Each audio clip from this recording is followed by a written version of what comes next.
है, सबके गले में पड़ा हुआ है और किसी को पता नहीं।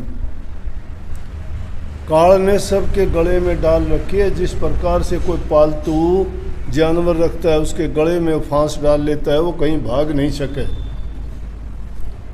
गाय भैंस बकरी जो भी देखते होगे, उनके गले में डालते हैं कि नहीं पटा, वो इसलिए डालते हैं वो भाग नहीं सके, उसको उसका मालिक पकड़े रखे। अगर वो छोड़ देगा तो भाग जाएगा। इसलिए काल महाराज भी चाहता है कि उसके जीव यहाँ से ना जा पाए, इसलिए उसकी वो फांस डाल के पकड़े हुए हैं। लेकिन आगे जो बात कही थी उस पर गौर करो कि कोई सतगुरु छूट जाओगा, तेरा गल का हार जंजीरा कोई सतगुरु समझाओ छूट जाओगा। सतगुरु जिसने खुद तप किया हो, त्याग किया हो, भक्ति की हो, करनी की हो और उस नाम की शक्ति को प्राप्त किया हो, जिसके पास वो दौलत है उसके पास जाओगे वो उसको काट देगा। लेकिन उसको किस प्रकार से काटेगा, उसके लिए प्रयास आपको करना पड़ेगा। बताया कटवाना हम नहीं चाहते, शायद अपने शरीर से इससे प्यार करते हैं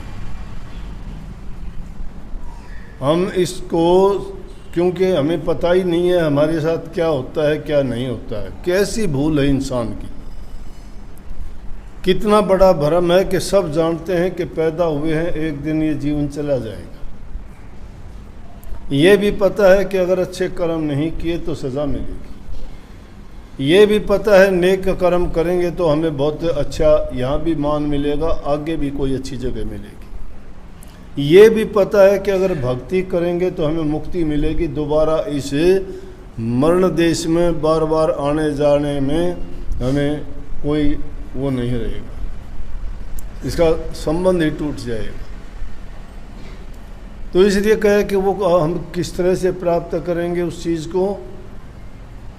काया की बता दी। ये काया, ये शरीर तो है क्या, ये तो चाम की पुतलिया है, इसमें फूंक भरी हुई है।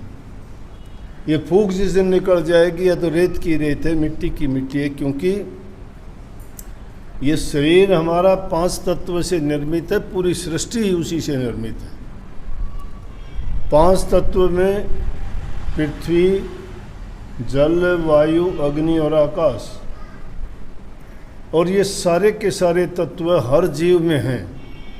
ये नहीं कि किसी में ना हो, सब में है, लेकिन किसी में गौण है और किसी में क्रियवान है। इंसान किसी में 1, किसी में 2, किसी में 3, सब में नहीं। 5 तत्व सब जीवों में क्रियमान नहीं है। इंसान ऐसा जीव है जिसमें 5 क्रियमान है। तो कहते हैं इस काया का तो किसी प्रकार का अभिमान करने का कोई औचित्य नहीं है, कोई फायदा नहीं। ये तो चाम की पुतलिया है, इसमें हवा भरी हुई है, जब तक हवा है तो है, निकल जाएगी उस दिन वो धूल की धूल मिट्टी में मिल जाओ। अभिमान कर लेते हो, कोई धन का कर लेता है, कोई सुंदरता का कर लेता है, कोई अच्छे वंश का करता है, कोई पद का करता है। दुनिया में जितनी चीज़ें हैं किसी न किसी रूप में कोई न कोई अभिमान करता है। एक आदमी पैदल चलता है, साइकिल पर जाने वाला अभिमान करेगा, ये पैदल जा रहा है, मेरे पास साइकिल है। साइकिल वाले पर अभिमान मोटरसाइकिल वाला करेगा, ये साइकिल पर जाता है, मैं मोटरसाइकिल, उसको मोटरसाइकिल का अभिमान। मोटरसाइकिल वाला जाता है, कार वाले को अभिमान है। कार वालों में भी छोटी कार को बड़ी कार वाले का अभिमान है। अभिमान है।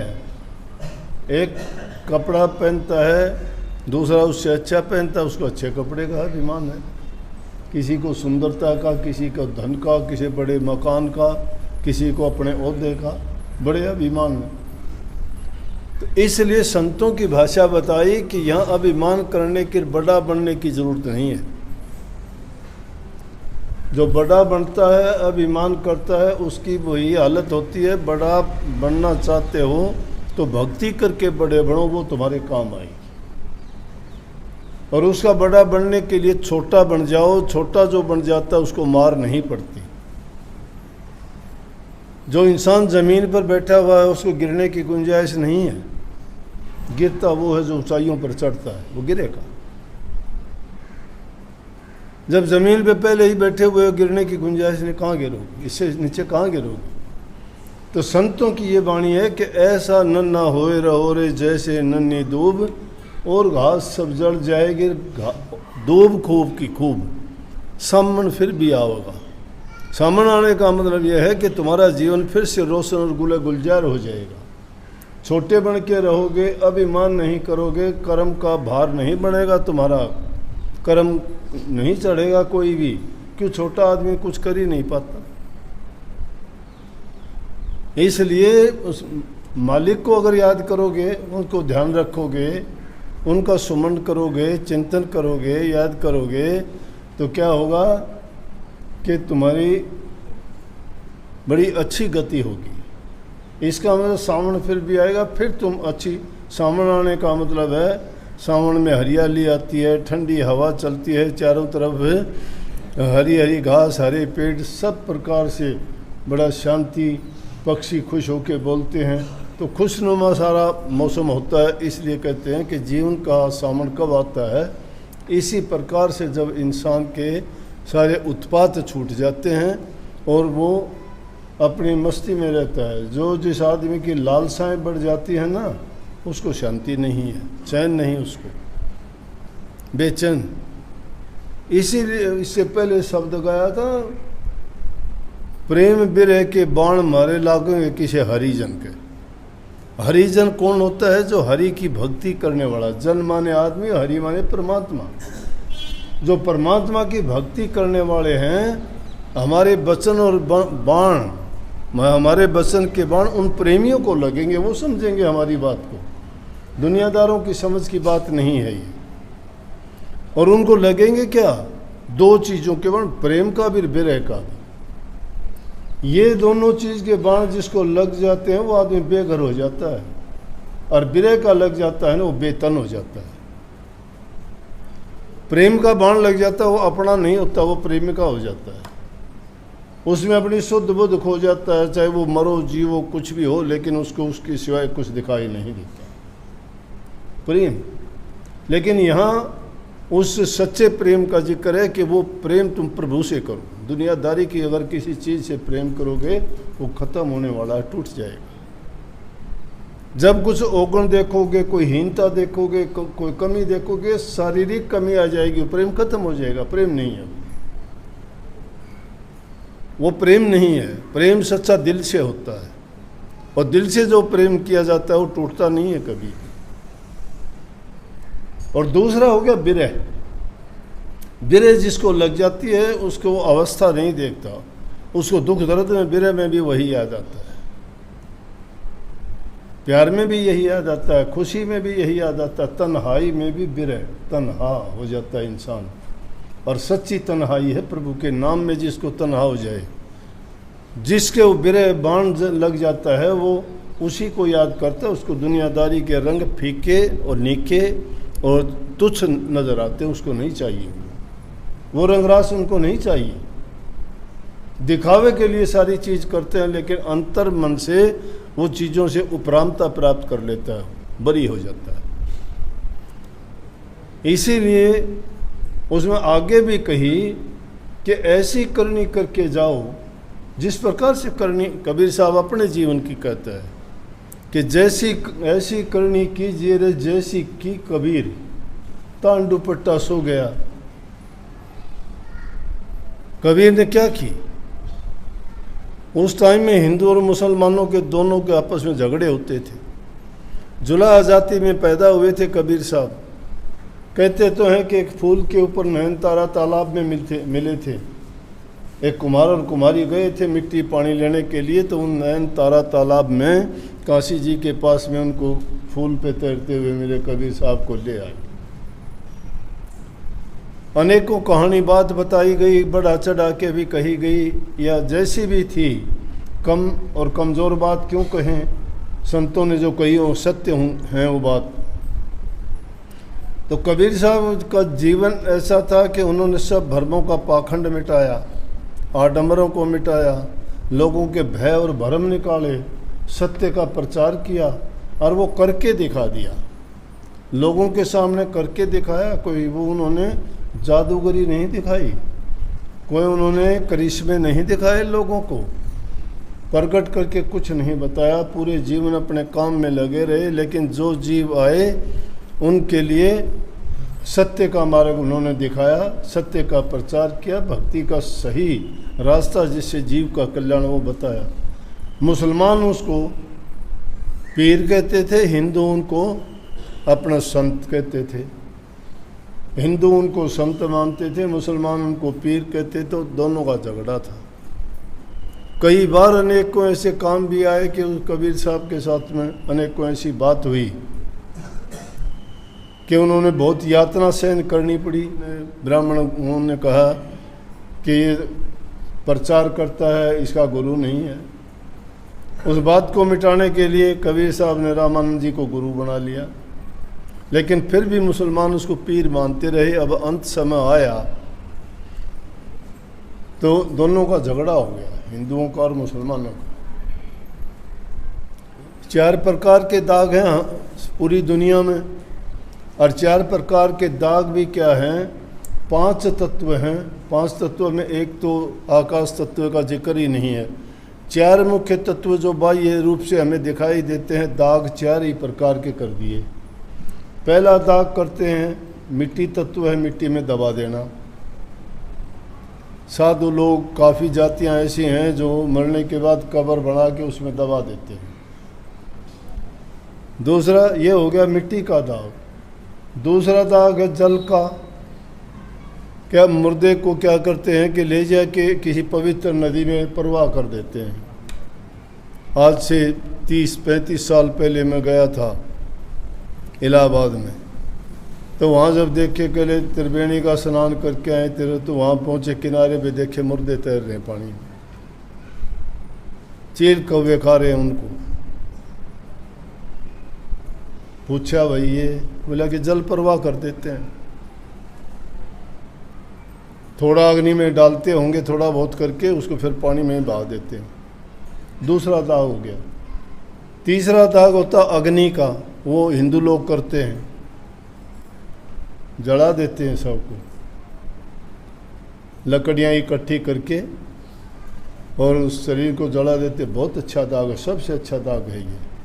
चौथी प्रकार का वायु दाग है। बहुत सी पहाड़ी जातियाँ ऐसी हैं कि मरने के बाद तो मिट्टी रह जाता है, उसके टुकड़े करके जंगल में फेंक देते हैं इधर उधर। चील कौवे जंगली जानवर खा लेते। ये 4 प्रकार के दाग हैं। हिंदू कहने लगे कि हम तो इनको जो है चिता पे बैठा के और अग्नि देंगे।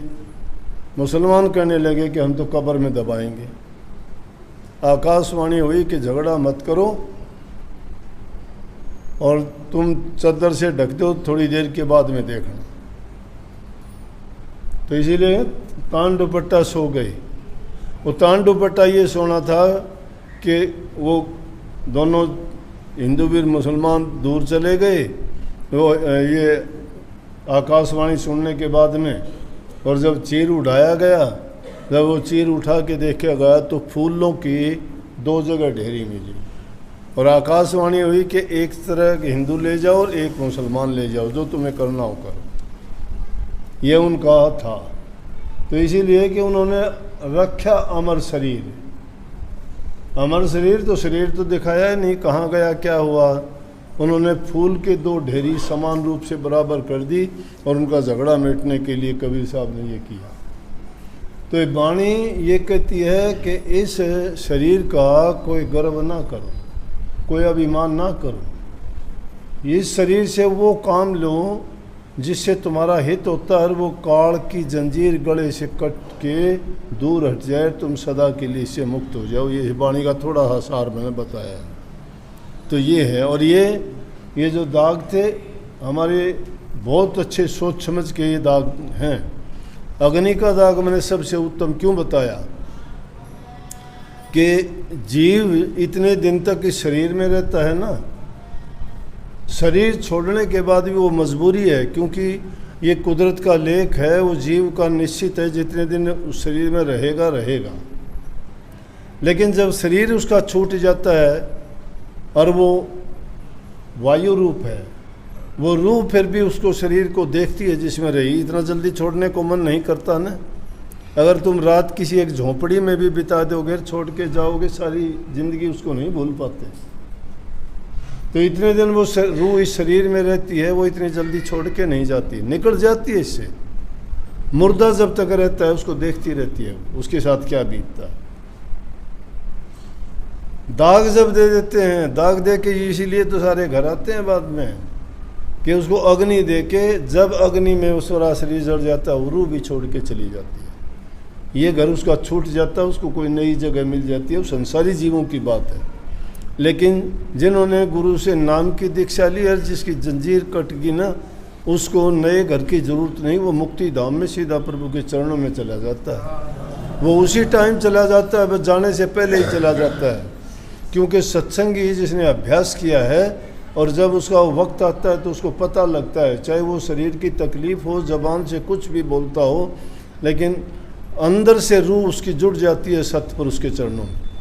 और वो उसकी रूह वहाँ जब भी शरीर छोड़ता सीधी वहाँ पहुँच जाती है। उसको चाहे तुम दाग दे दो, चाहे उसको रख लो, चाहे उसका कुछ भी करो। इसे प्रकृति में जहाँ कहीं देखोगे, तुम्हें ये ज़रूरी नहीं है कि किसी गुरु से ही ज्ञान मिले।